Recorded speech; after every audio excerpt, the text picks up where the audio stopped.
তো hello friends, আপোনালোকৰ বাবে লৈ আহিছোঁ আকৌ এটা নতুন ভিডিঅ'। আজিৰ এই ভিডিঅ'টোত মই আলোচনা কৰিম যে আপুনি চুৰি হোৱা এটা মোবাইল কেনেদৰে বিচাৰি উলিয়াব।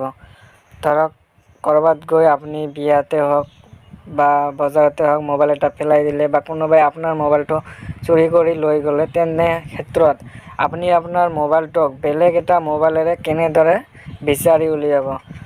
সো গাইজ, এই ভিডিঅ'টোত সেইখিনি আলোচনা কৰিম। আপোনালোকে স্কিপ নকৰাকৈ ভিডিঅ'টো লাষ্ট অবধি চাই থাকক। আৰু এটা কথা, ভিডিঅ'টো ভাল লাগিলে লাইক কৰিব আৰু লগতে চেনেলটো ছাবস্ক্ৰাইব কৰিব। তো বলক পলম নকৰি ভিডিঅ'টো ষ্টাৰ্ট কৰোঁ।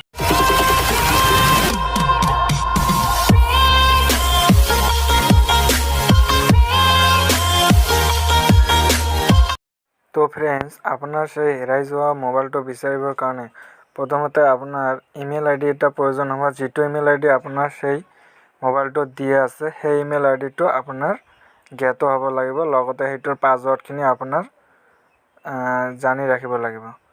যদি সেইটো আপোনাৰ জানা আছে, তেনেহ'লে আপুনি বেলেগ এটা মোবাইলত গৈ জিমেইলত যাওক। ইয়াৰ পিছত মই জাষ্ট ডেমো আপোনাক দেখুৱাই আছোঁ। ধৰা মোৰ এইটো ৰাহুল ৰয়, এইটো ইমেইলত মই আপোনাক দেখুৱাই আছোঁ। ইয়াত ক্লিক কৰি দিলোঁ।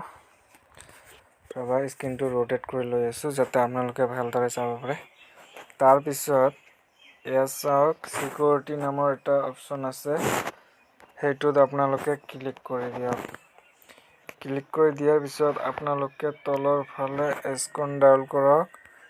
তাতে দেখিব পাব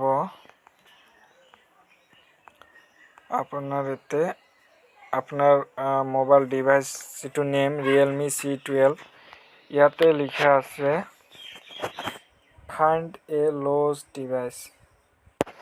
তো আপুনি যিটো মোবাইল আপোনাৰ হেৰাই গৈছে, সেইটো ইয়াৰ পৰা আপুনি লোকেশ্যনখিনি ট্ৰেক কৰিব পাৰে। তো বলক আৰু কি আছে। যেতিয়া আপুনি ফাইণ্ড এ লষ্ট ডিভাইচত ক্লিক কৰিব, তেতিয়া আপোনাৰ ওচৰত এটা নতুন উইণ্ড' অ'পেন হ'ব। ইয়াত লিখা থাকিব মোবাইলটোৰ নাম। তাৰপিছত ইয়াত এটা এৰো আপুনি দেখিব পাব, তাতে ক্লিক কৰি দিয়ক। ক্লিক কৰি দিয়াৰ লগে লগে আপোনাৰ সন্মুখত এখন নতুন উইণ্ড' অ'পেন হ'ব।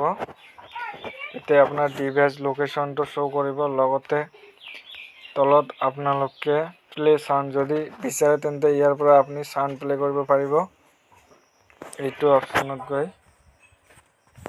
আপোনাৰ হেৰাই যোৱা ডিভাইচটোত আপুনি ইয়াৰ পৰা চাউণ্ড অৰ্থাৎ ৰিংটোন বজাই দিব পাৰিব।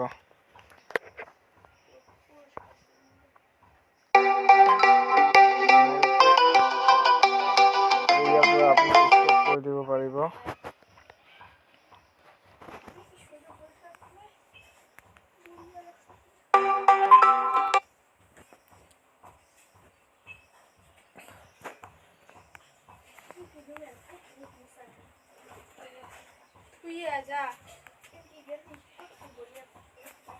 ইয়াৰ পৰা আকৌ আপুনি ডিভাইচটো ইয়াৰ পৰাই এৰেজ ডিভাইচ অৰ্থাৎ ডিভাইচটো সকলোখিনি ডাটা ইয়াৰ পৰা ডিলিট কৰি দিব পাৰিব।